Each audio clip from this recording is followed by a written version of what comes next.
Dave Taylor made me aware that my audio is kind of choppy. So, and he said it helps a lot if now I can't get here we are.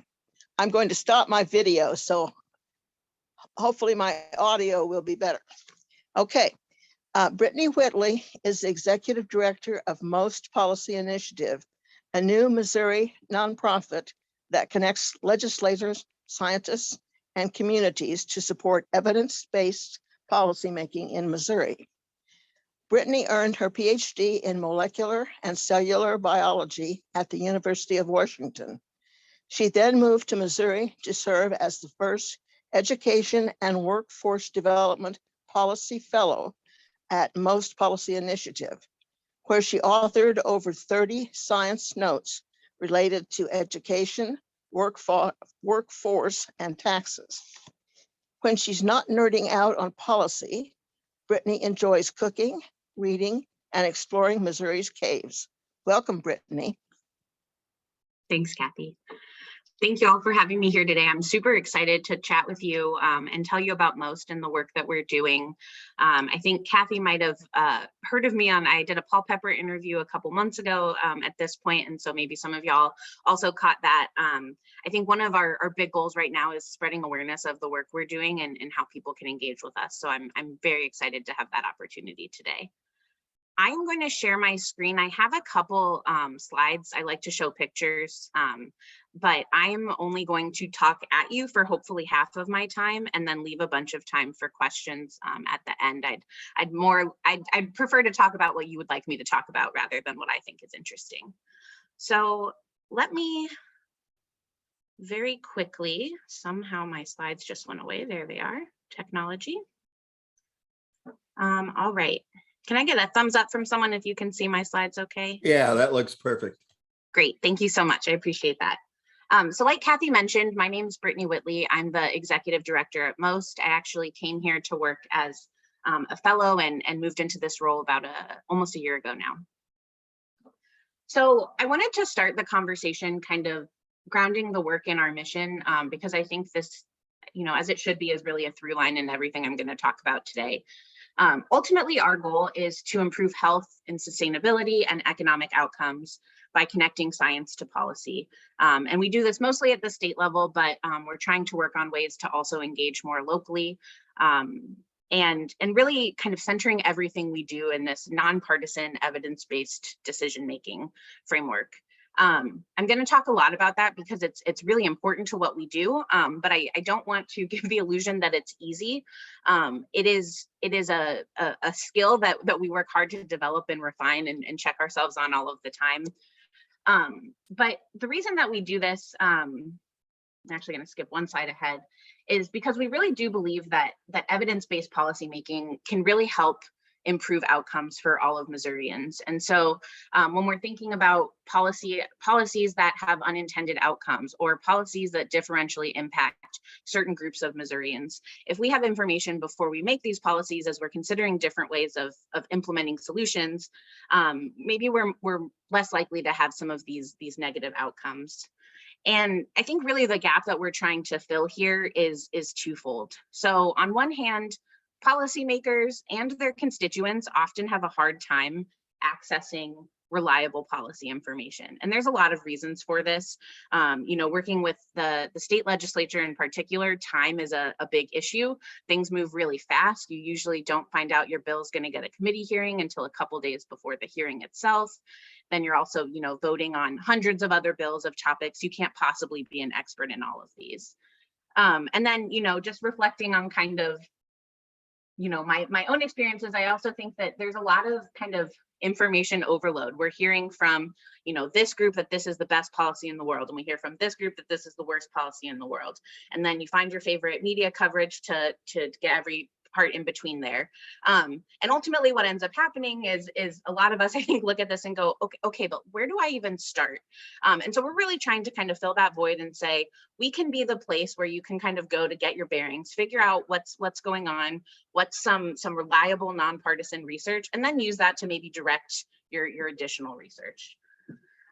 There's also, I think, I want to acknowledge it right up front. I think both some potential real biases and also perceived biases about what science is and how important science is in the policymaking process. And so a lot of our work is actually building trusted relationships over time, so that I'm not just walking into a room and saying, I have a PhD, you should listen to me. Plenty of people have PhDs, and not, if all you needed to do a good policy was, have an advanced degree, there's plenty of people that do that. We'd all be set right now.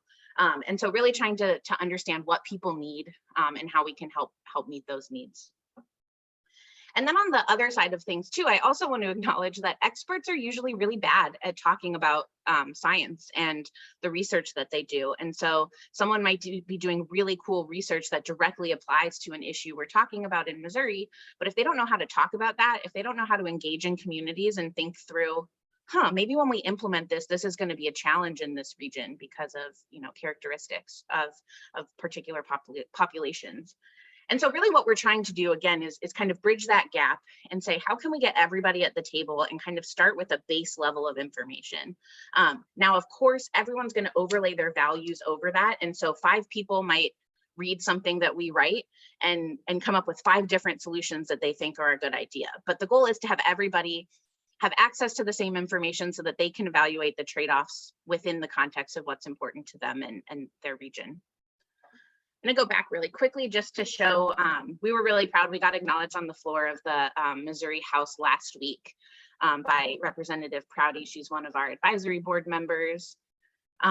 Most of our work is done through a fellowship program. So we train mostly postdocs to come to Missouri or stay in Missouri, depending on where they did their PhD, and teach them basically how to communicate about research to policymakers. So our fellows kind of serve as informal science advisors. We're kind of an unofficial extension, I guess, of the House and Senate research offices. They're helping, draft amendments and do some general research. And then we're getting a little bit more into the weeds about what policies of other states done, what's the research evidence that this might be effective or not. And then the other big piece that I'll keep coming back to is, again, this community engagement piece. Our fellows work a lot with the General Assembly, but that's not that useful in and of itself. I think the other big piece of this is how can we make sure that the people who are affected by policies also have access to the same information. So we kind of have 2 main priority areas here. Again, I've kind of already mentioned this, but I think it's important to start this off in the right way. We really want to have this clear, accessible, and unbiased policy research. It's far easier said than done, but again, kind of being that reliable source to say, I know they don't have their own agenda. Their agenda is to get more information into conversations. And then building this collaborative research or this collaborative ecosystem. So how can we get researchers and community members and policymakers on the same page so that they can have informed policy discussions? The goal of this work is to not pass certain bills or certain types of legislation, but really to help make sure that as these conversations are being had, again, folks have the best information possible. So this was mentioned a little bit in my introduction, and I'm going to talk about it a lot more today. One of the main ways that we do this is through something that we call science notes. So these are kind of short policy briefs. They're longer than a 1-pager.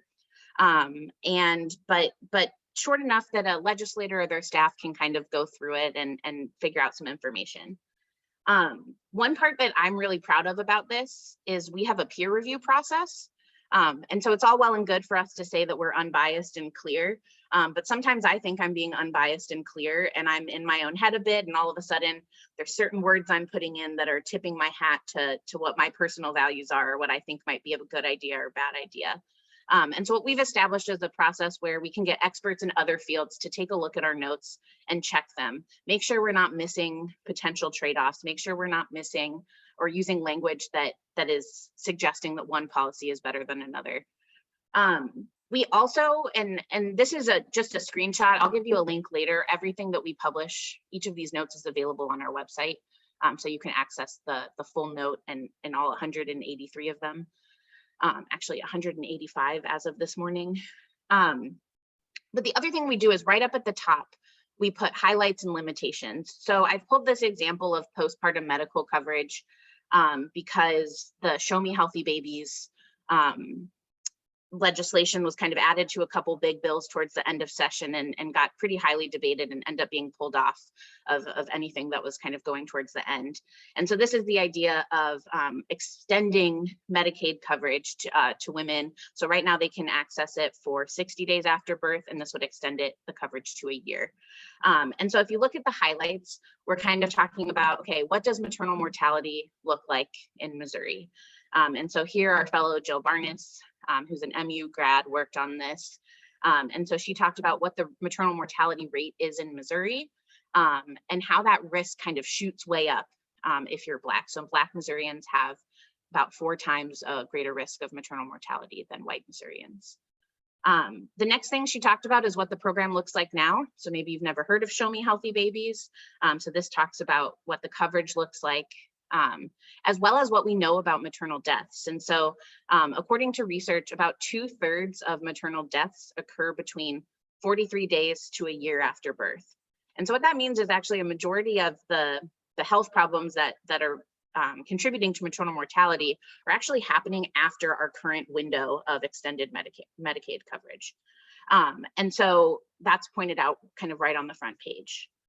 And then the last thing that's in the highlight here is talking about what has research said about expansion. And so in regions where Medicaid's been expanded, the increased access to maternal care has kind of been shown to positively influence maternal mortality rates and health afterwards.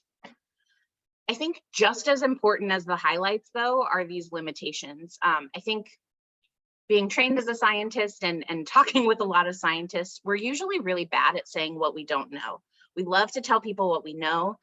We love to tell people about all of the cool findings, but there are limitations to the research.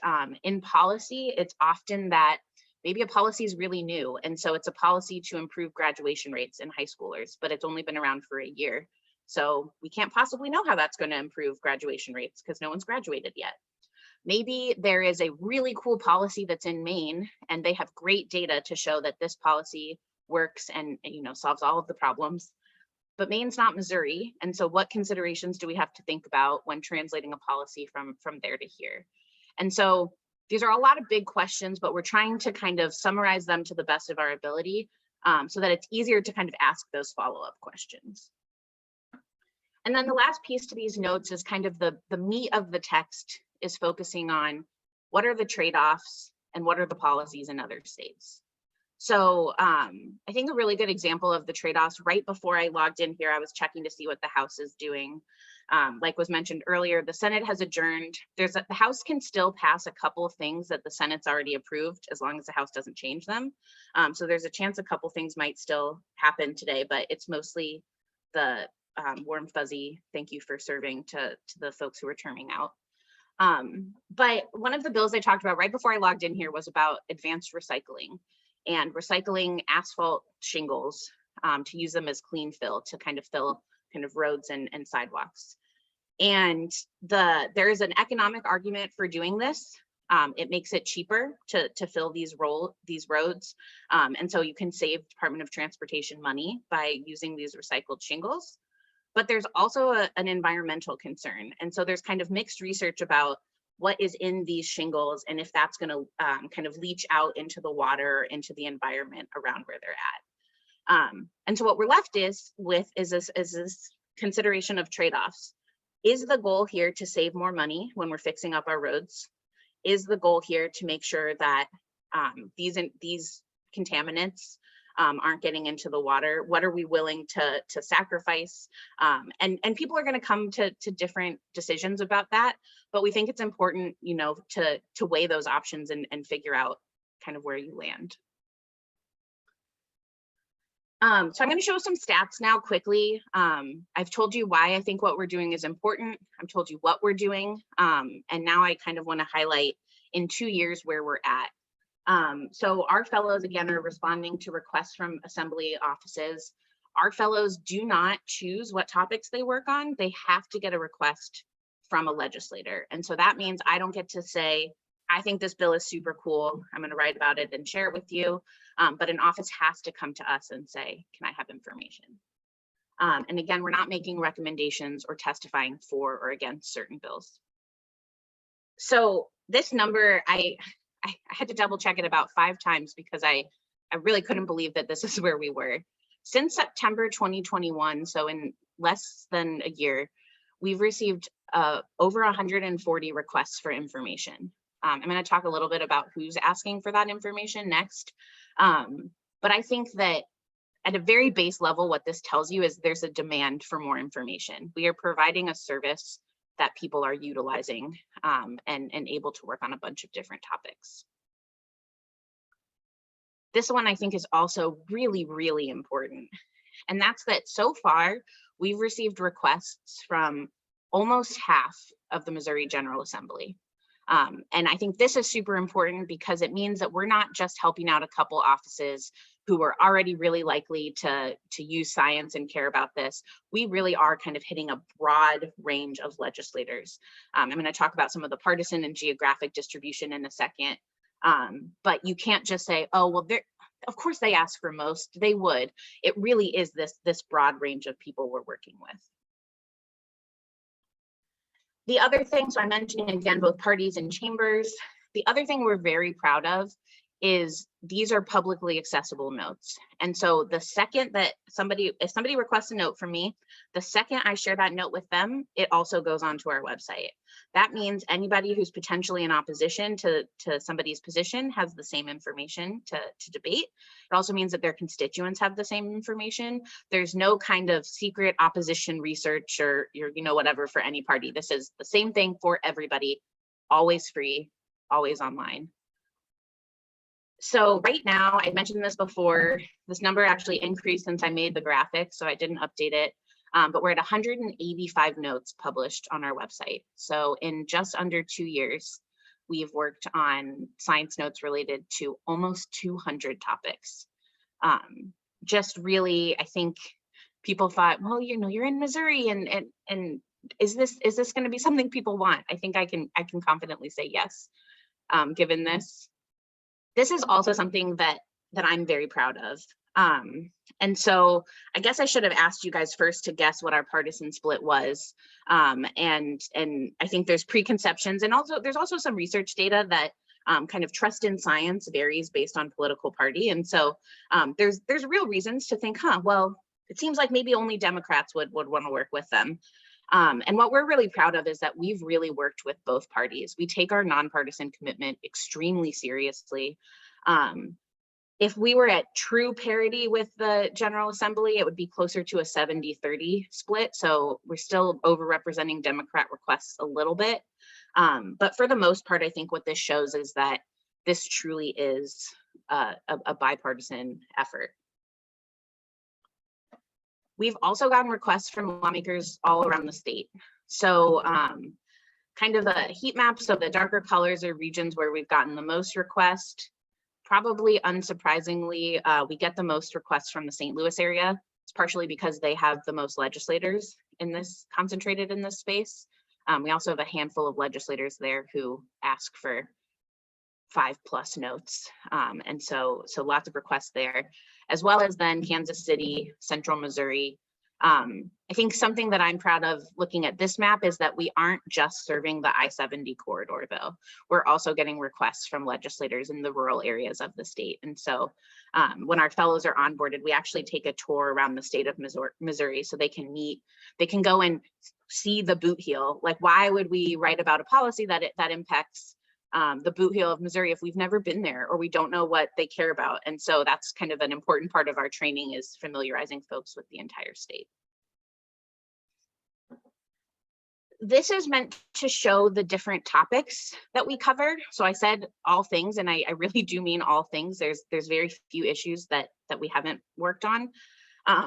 Excuse me. Our biggest requests come in the health and the education spaces.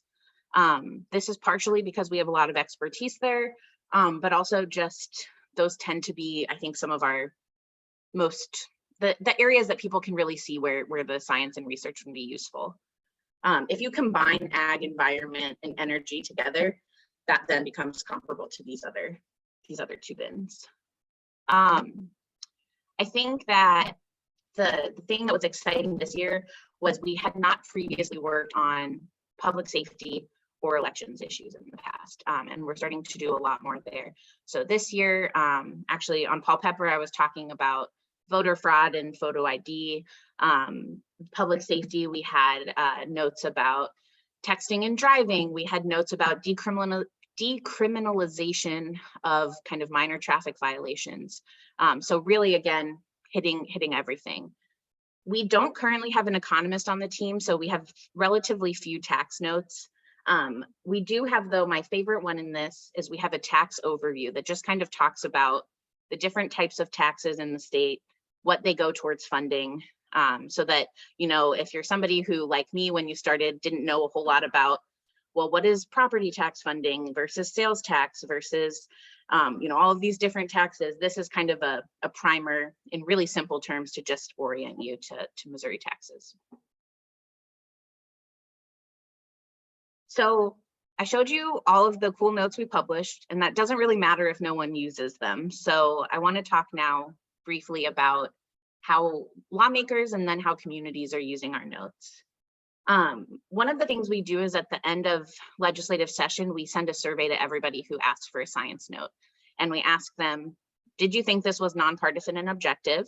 Last year, 100% of lawmakers said yes. That is huge, huge win for us. And then the second piece is we asked them, how did you use the note? And we found, I've listed all of the different things here. I would say that anecdotally, the most use that we're seeing so far is this preparation for a committee hearing.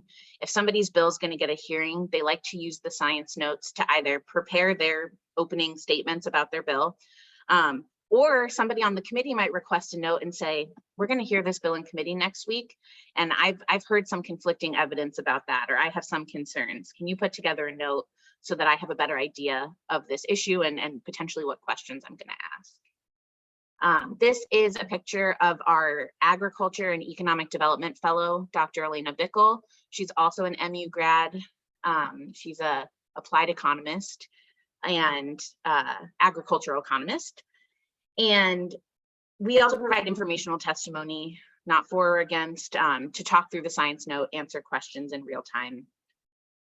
Some of these things on the top and bottom of the list are things that we've been really growing into. So for example, bill drafting. Last summer, I got a call from a couple lawmakers who were like, we're thinking about a couple higher ed bills, and I have an idea swirling around in my head, but I don't know what other states did. Is there a policy precedent for this? And so we help them kind of do that research.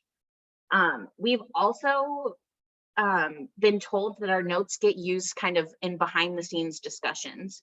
So we published a note, for example, about psychedelic drugs for kind of end of life or hospice care.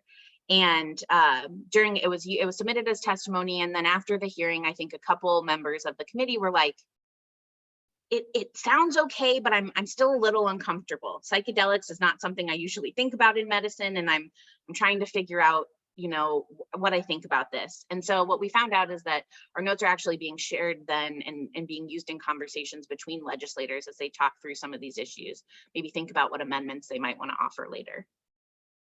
We do not draft bills. We do not comment on whether a bill is a good bill or a bad bill. Again, trying to inform the conversations rather than guide them ourselves. Just as important, I think, is the how communities are using our notes. I think this is a place we can get better at too. So one of my kind of action items at the end is if you have ideas, I'd love to hear them. But I think we've envisioned a few different ways already that communities can use these notes. We have a newsletter that we send out once a week. I'll share the information about where to sign up for that. But we share what notes we've published during legislative session. We publish what hearings are coming up on topics that we've worked on. And so I think this is a really good way if, you know, you're kind of watching the news and you hear legislators are debating needle exchange bill in the Senate for this past week. And you're like, I don't actually know a lot about needle exchange. We would love for people to start kind of going, oh, I bet if I go to the MOST website, I might be able to find something about that. Again, context to news articles. And then really equipping people to take ownership. And so perhaps to this group, I don't have to kind of sell the importance of being engaged in the policymaking process. But I do think that we're trying to think about ways that if you're going to go in and have a conversation with a policymaker, or if you're going to testify, or if you're going to provide a public comment, how can we help you feel the most educated before you do that?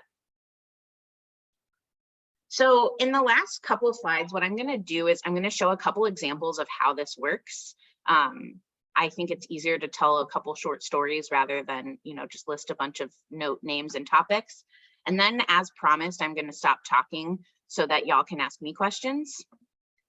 So I first wanted to talk about the work we've done on alternative energy sources this year. So we did a lot about renewable energy, also some kind of biodiesel, electric vehicles. So I put a list of the different science note requests that we've worked on here. We got a question about how long do solar panels last and how are they currently taxed as a part of property tax? We got a question about community solar programs. So kind of when you have multiple people buying in to get solar energy from one kind of larger solar farm. Questions about net metering and utility costs, and then about nuclear energy. This year, similar to last year, we've had a conversation about, is nuclear energy the way to provide baseload power for Missouri while we work on kind of building up some of these other renewable energy sources? So in addition to the science note request, though, one of the things we did, I mentioned we have roundtables. In February, we hosted a virtual roundtable. Because of COVID, we've been doing everything online for free. The only thing that will change maybe is eventually we'll travel and host them for free, while also streaming them for folks who can't be where we are. But one of the things I'm the most proud about with these discussions is we try to pull in different types of experts. So you'll see here, I have a professor from Missouri S&T, a professor from UMKC. Those are kind of our traditional academic researchers. And then we had James Owen, who's the executive director at Renew Missouri. They do a lot of advocacy work, and he's more involved in kind of the policy conversations with lawmakers. And then we also had Andrew Poor on the panel, he lives in Southwest Missouri, and he runs Midwest agrivoltaic systems. And so he's actually working with farmers, helping them install solar panels on their property for kind of dual use. So they're both collecting solar energy that the property can use, while also maybe helping with farming practices. So really, again, trying to bring in different types of expertise, different regions of the state, different experiences, so that then when we're kind of having conversations in the chat during these roundtables, people can ask all sorts of questions and we can chat about them. Another topic that we've worked a lot on over the past year is mental health and substance abuse. The opioid crisis is certainly not unique to Missouri, but something that state lawmakers have absolutely been thinking about. Last year, one of our fellows wrote a note on how COVID-19 impacted mental health and substance abuse in Missouri. We also kind of did just a general primer about opioid abuse in the state. This year, the two that are here in the middle, access to naltrexone. So that's kind of it's similar to Narcan, but used less in emergency situations and more for kind of longer term management and weaning of opioids. And then syringe access programs. So this is something that if you've been tuned into the Senate over the past week, you've probably heard a lot about. This was a central component to one of the big health bills this year that ended up getting taken off kind of in the last couple days. What I've included here on the side is, in addition to these written notes, we've also started publishing short videos. So maybe you're like, you know what, I'm a visual learner, or I don't really feel like reading a couple pages of notes. What's the bottom line? So we kind of make these short videos. We actually just started translating them to Spanish too. So we also have a Spanish library where you can go through and quickly watch and say, okay, syringe access program, 60 seconds, what's this about? And we'll tell you kind of what the problem is, what the proposed solution is this year, and what some of those research highlights and limitations are. We've also done a ton of work on broadband this year. I'm showing a picture on the right here of our one of our fellows, Dr. Tomi Granzier Nakajima. This is him testifying in front of the broadband committee. This is a list of notes, most of which he's worked on in the past 6 months. And so he really was able to develop a relationship with this committee, ask, fulfill requests, then we'd get more questions, and then he'd fulfill those requests, and then we'd get more questions. He received kind of publicly during a committee hearing last month, he got a thank you from the committee chair, Representative Riggs, who said that his work had been really helpful as they thought about all of these different strategies to improve access and affordability of broadband, and also received some kind of offline congratulations as well from other committee members. So I think this is a really good example about how our work can be used for kind of direct committee support. We've also done some work on food insecurity. We had a food insecurity roundtable where we brought in folks from MU and also across the state, worked on both urban farming as well as incentivizing grocery stores in food deserts. And the example of kind of how this was applied is here. I pulled a Missouri Independent article. This is the first time that most policy initiative kind of got this subheading shout out. It was kind of cool to see and a little like, whoa, exciting. But I think usually what we're finding is that reporters will pull from our testimony that we give at committees and say someone from most testified, and this is what they said. Also, a lot of MU journalism students who work, especially for the Columbia Missourian, will use our notes as kind of background information. So they get an assignment to work on foreign ownership of agricultural land. And then they give us a call and say, okay, I read your note, here's the questions I have. And we're not fulfilling requests for reporters, but we are able to provide kind of that context and clarify anything in our notes that we need to. I think I have one or two more examples. Nope, just one more example. I saved the best for last because, like we mentioned at the beginning, I'm an education policy wonk more than anything. Although now I am far more of a generalist as the director, so I know a little bit about a lot of things. I could not list all of the education requests that we've had, but I thought education was a good example to show kind of how we do some legislative outlook and information. So the beginning of each legislative session, we have a Medium page and we publish blog posts to say, based on what happened last year, based on what's been pre-filed, here are the issues we think are going to be really important this year. So that lets you kind of set the bar as session starting for what to expect. We then do a mid-session update and say, okay, legislators are at recess. Here's what's happened so far. Here's what's probably going to happen next. And then at the end of the year, actually next week, we'll be publishing our legislative wrap-up where each of our fellows will talk about what bills actually made it across the finish line and what they had inside of them. I also personally really love the kind of community education piece of things. And so I'll go and speak to groups to do kind of a virtual legislative outlook where we can talk through and ask questions about the different types of bills they're interested in. So again, really trying to just figure out as many tools that we can give to people so that they can use them in the ways that make the most sense for them. I wanted to kind of close out before I stop talking about thinking about ways to support our work.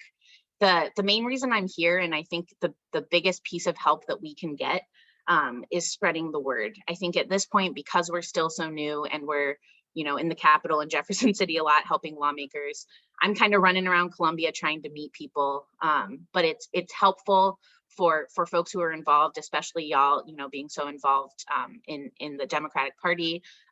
You already have an interest in politics. And so if you can, help us share what we're doing, if you have someone who needs a resource, maybe direct them towards our website. As we have events, keep an eye out for those and definitely come participate.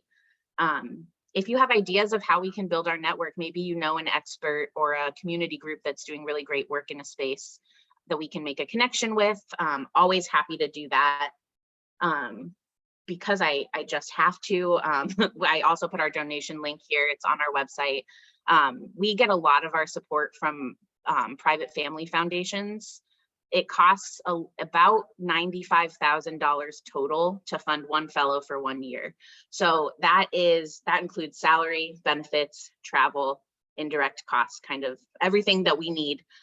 So usually we're getting really big grants from agencies or from philanthropies to do that. But we're always interested in kind of figuring out ways to engage our community if that's something you're interested in. Every dollar counts. We're a nonprofit, and every year we have to kind of scrabble together how much money we can get to fund how many fellowships. And then the last piece, and I'm hoping we can get to this when I pause now, is I'd love your feedback. If there's something I said that didn't sit right with you, I'd love to hear it. If there's something you're like, I think you could be doing this, in a different way, also love to hear that. So I'm going to stop here. This is our website. If you go to the very bottom of the page, there's a box you could put in your email address. That's how you get our newsletter. We're on social media. If you like social media, I never did until I started running our social media accounts. And then my email's here. It's just my first name @Most Policy Initiative. And so I'll leave this up maybe for a minute, and then I'll take it off so I can make everybody's faces bigger. I see hands, so maybe David and then Urban Sue. Thank you, Brittany. Appreciate you coming and explaining this. When I heard you were going to be speaking on most to me had to do with the 429 plan. It has to do with pretty much. So you're not related to that group at all. I mean, or whatever that is. What is most an acronym? What does it stand for? Where did that name come from? Yeah, so great question. We are not associated with the 529 plan. Also, we sometimes get confused with Missouri S&T. Most comes from Missouri Science and Technology. When we incorporated our nonprofit, we decided just to call it MOST rather than have the elongated name. And I think part of that is really because when people hear science and technology, they don't think education or elections or public safety. And so we had figured we accidentally put ourselves into a little bit of a box there. So we kept the MOST, but now just try to talk to people about how social sciences are also science. But that's where it comes from. That's how we got the acronym.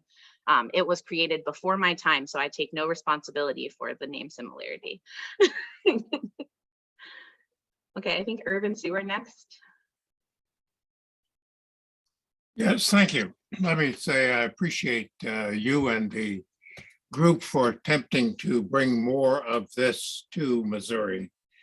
We are not in the lead nationally or internationally in doing this, although there are a lot of organizations that pretend to.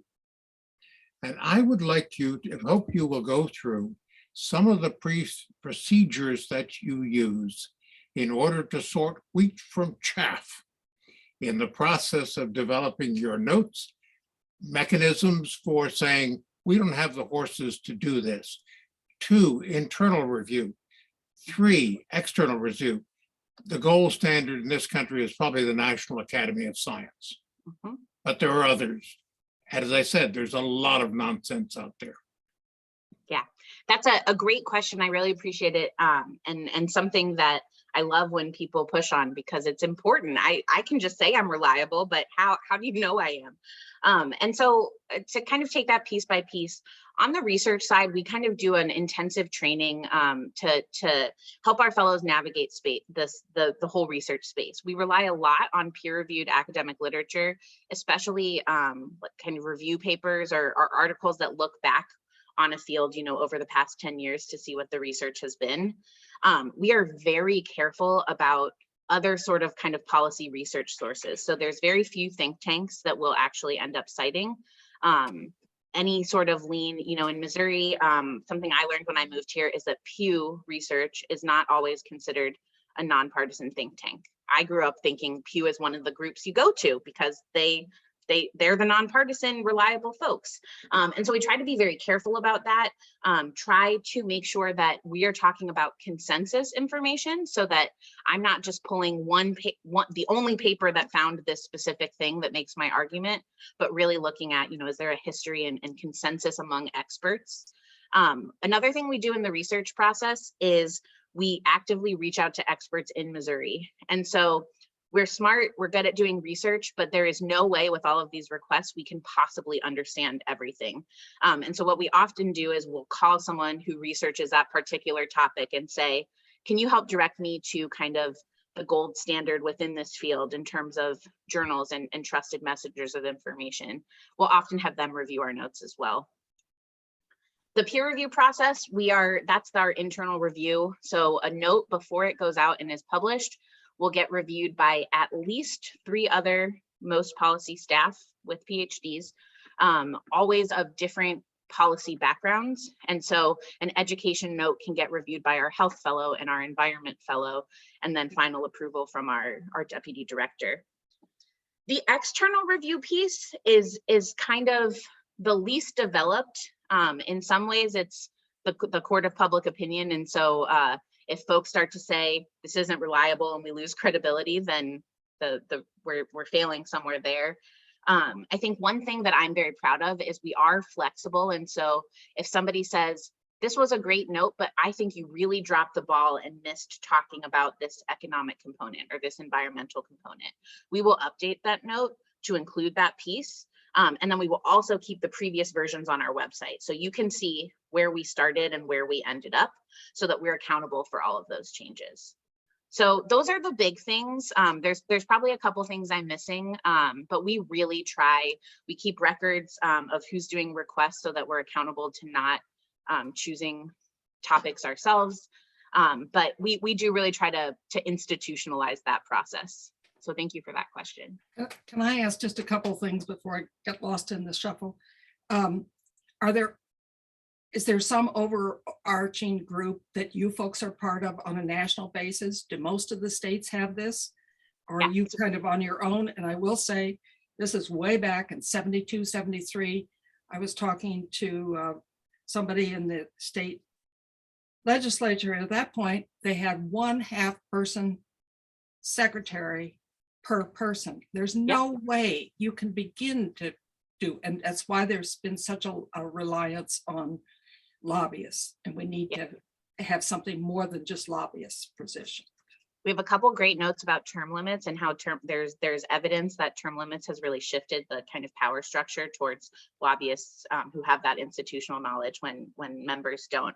So yes, the first part of your question, we are an independent nonprofit, but we do participate in this kind of state network of similar programs. There are only 7 full-time policy fellowships that do work similar to what we're doing. We are the only group doing this in the Midwest. We are the only group doing this with a part-time legislature. And we are one of the only groups that doesn't place folks in partisan offices. And so we're unique in a lot of ways, but do participate in this broader community to learn best practices. California has the longest standing program by far. California's CCST programs existed for about 15 years now. And they are such a great example and leader here. But one of the things I love and appreciate about our founders is they said, there is no way we can take a California model and just plop it into Missouri. That will not work. That's going to set us up for failure. And so they basically had interviews and met with a bunch of people to say, how can we take the good stuff from California, but adapt it to meet the specific needs of where we're at here? Was there a second part of your question, Sue? I didn't write it down, but I feel like it was actually more of a statement. Okay. Oh, right. That was about the lack of staffers too. Yes. And it's still the case. House representatives, unless you're in leadership, you share a legislative assistant with one other person. And so the time that they have to do this, their legislative staff is so excited when we're like, we can get you some information. They're like, oh, yay. And you have a total of how many fellows in the right now? We have 5 working with the legislature and then 1 who's doing data work at Department of Labor that I didn't talk about. Carl, I think Carl, you're up next. It's actually Mari that has the question. Mari. First, I just want to say this is an amazing thing in this day of alternative facts and alternative facts. It's so nice to think that you have put yourself in a position to be regarded as having the facts for people, no matter which side they're on. But my question is, I worked in state government for a long time, and previously there was a nonpartisan staff in the legislature whose job it was to do this sort of work and provide information to legislators as they drafted legislation. Is there such a thing still? And if so, how do you work with them? Yeah, it's a great question. So the House and Senate both do have nonpartisan research offices, and we've built relationships with folks in both of those offices.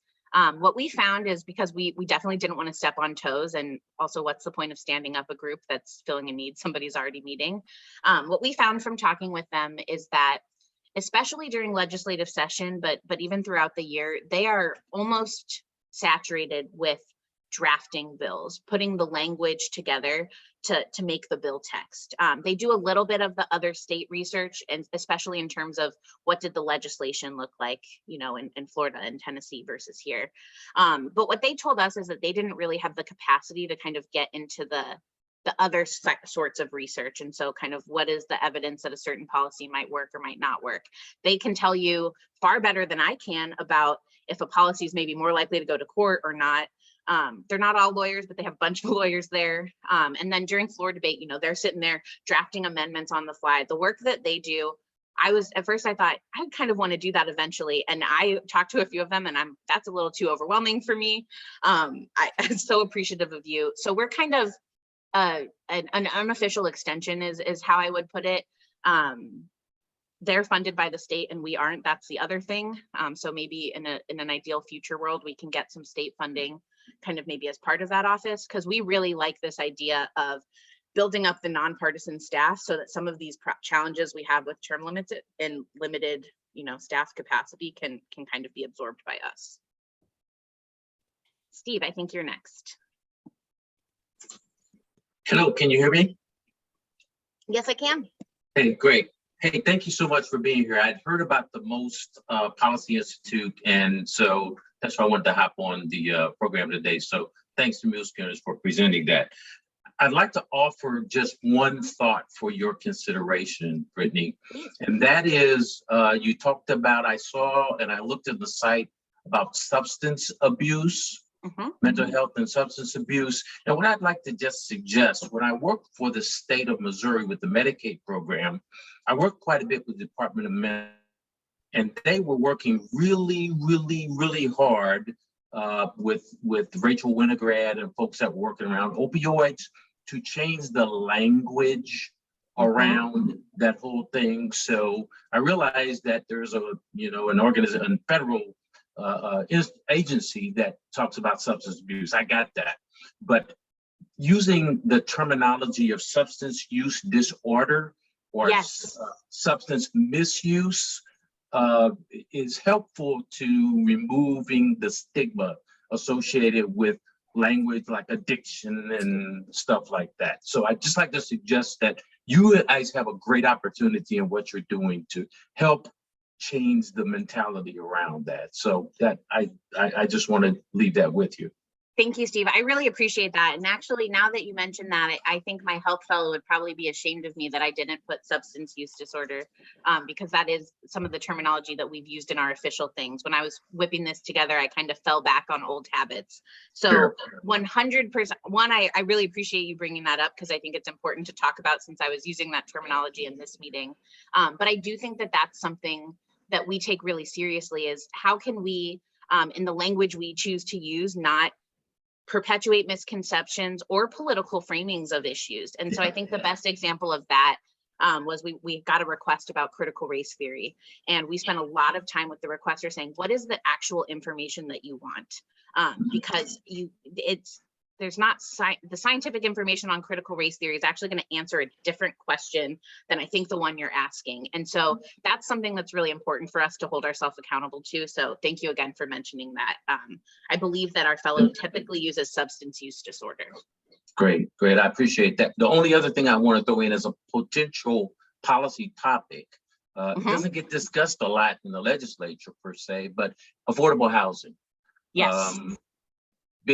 Big hairy deal, ties into a bunch of other things, and we're talking about effects from COVID, inequities, all of that sort of thing. So yeah. Anyway, yes, that is one of our dream areas to cover. We have our human services fellow, the most she's been able to do is homelessness, so she's written notes about unhoused men, unhoused veterans, as well as kind of general Missouri challenges. The unhoused men one was very interesting to me, and it was something that I hadn't thought about before, but the representative was like, there's a lot of restrictions on shelters and resources available to men, and so what's the potential intervention here? So that is certainly something we're thinking about. I'm working on a grant right now. We're calling it a social determinants of health fellowship that can cover some of these these really important policy issues that are directly contributing to some of these bigger problems that folks are already interested in. Yeah, I did see one report on your website that had to do with victims of domestic violence and housing for them. I saw that on your site. So great start. There's a whole lot more to be done. So of course. And thanks for Thank being you. here. Appreciate that. Yeah, David, I think you're next. Yeah, I've got a couple of questions that came up. One was on your science notes. I love the fact that you keep versions out there. I didn't notice when you threw up the examples, are there publication dates or as of dates? So someone can look and say, oh, yeah, this is 5 years old. It no longer applies, or could bring a more recent thing. The other question has to do with the funding. It sounds like most of your funding comes from private donation, or some of it comes from private donations, some from grants. I always hear the phrase, follow the money. Do you publish your sources and where they come from? So someone would say, oh, look, they're funded by this super rich guy over in Africa or whatever. Can you speak on those two issues? So the first one, the publication date, yes, I cropped it out because the example I used had some bleed over of the next section on it. It wasn't pretty, but we have a disclaimer on the first page of every science note, and that has the date it was published, who worked on the note, and if it's been updated. And then that's also reflected on the website. So that is there, and it's exactly for that reason. We didn't want someone to accidentally pull a note from 2022 or from 2021 that has the wrong bill numbers. Also, what we do is if we've shared a note directly with somebody in a previous year, we will send them the updated note the following year. That's the only kind of unsolicited thing we do. And that's just so that if somebody else got that newly updated note, they should also have the new information. The funding question is a great one. So on our website, we do show, I believe it's somewhere in the About tab. My deputy director just put it up and I forget where exactly it lives. But you can go and you can see all of our funders. The first thing I'll say about our funding sources, all of the foundation funders, not individual donations. To be honest though, I would say about 98% of our budget right now is coming from foundations. The main thing about our funders is anybody who gives us money has to sign an agreement that they don't get to choose our fellows or choose the topics, the types of science notes that they write. The most we will allow a funder to say is we're a health organization and so we would like to fund health related fellows, or we're an education organization, we want to fund education fellows. Our biggest chunk of money has come from the James S. McDonald Foundation in St. Louis. They were kind of early sign-ons, thought, wow, this is really cool, I'd love to help out. And they said, if you can get matching funds, we'll kind of help you get started, help fund the director and 2 fellows. So we were able to get matching funds from 2 foundations that fund other state policy programs. So that's the Gordon and Betty Moore Foundation in California and the Chan Zuckerberg Initiative. Chan Zuckerberg no longer funds a fellow. I think probably in Missouri, that's the one that's going to get the most kind of sideways looks. But we often, when people ask, we tell them, and then we talk about how, you know, Mark Zuckerberg has no influence over anything that is happening here. We don't have something that says we're not allowed to say mean things about technology or digital challenges. And so that's really where we're at. The only money we get from the state so far is Department of Labor actually funds their own executive fellows. So they've made that investment there.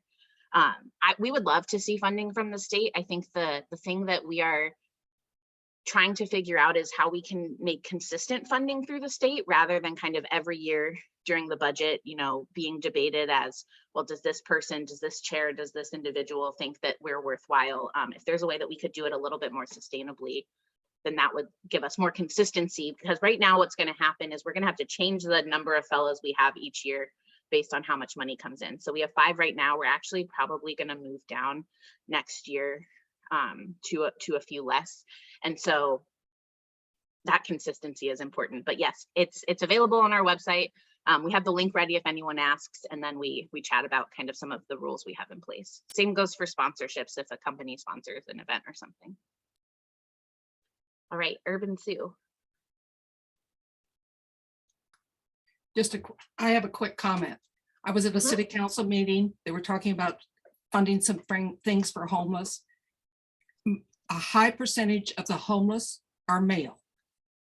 However, when you look at children and women, which is a much higher numbers of our citizens, when you look at who gets free and reduced lunch.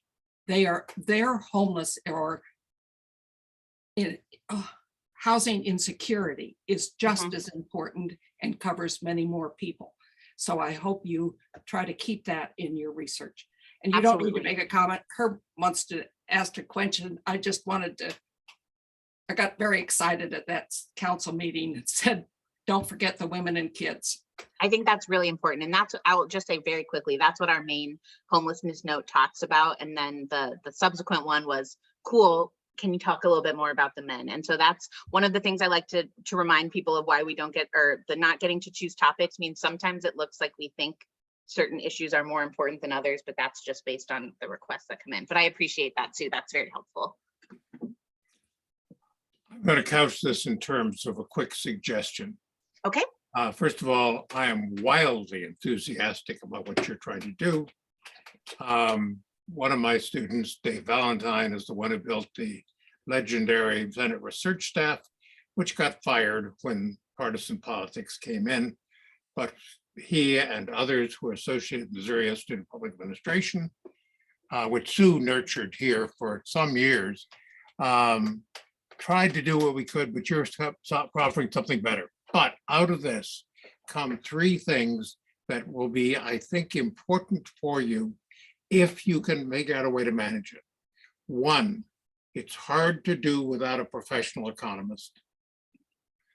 Most other people can't do it.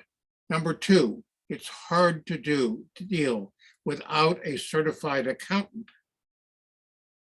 Same thing, most other people can't do it. And thirdly, you probably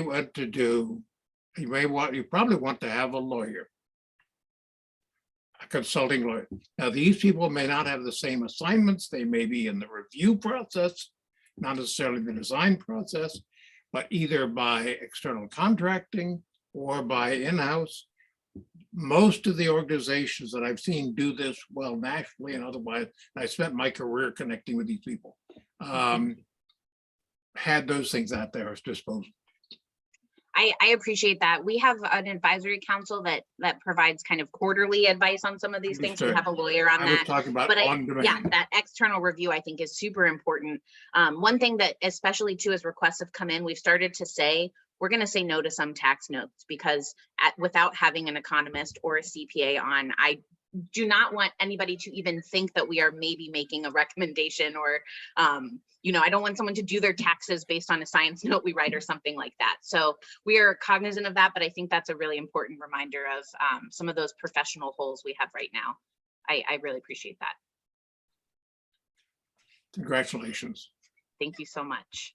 I think I brought y'all right to time. I don't want to keep you. I have a couple minutes, but I know you've been here for a while, so don't keep listening to me. Sometimes people raise their physical hand instead of looking to see if anyone has anything else. It's nice when they use the reactions chat because it brings them to the front, but some people don't have access to that. Does anyone else have? I will just say thank you so much. Great presentation, and I concur with my husband. I carpooled with Dave Valentine, who was very ethical, and I know that there was a need even there, but it's much worse now. Thank you. Oh, Brittany, thank you so much for being here and clarifying things for me and for all of us, apparently. So thank you for the added input. I will definitely bookmark your website and be doing some more reviewing on that. So appreciate you being here first. Thank y'all so much. And I put my email in the chat, so please don't hesitate to reach out. And thanks again for taking some time to chat with me this afternoon. I really enjoyed this. Appreciate your time. Thank you. Everyone, come back next week. We'll be hearing from Shamin Schwat, one of our candidates for House next year, or later in the year. With that, I'm going to drop off and see y'all next week.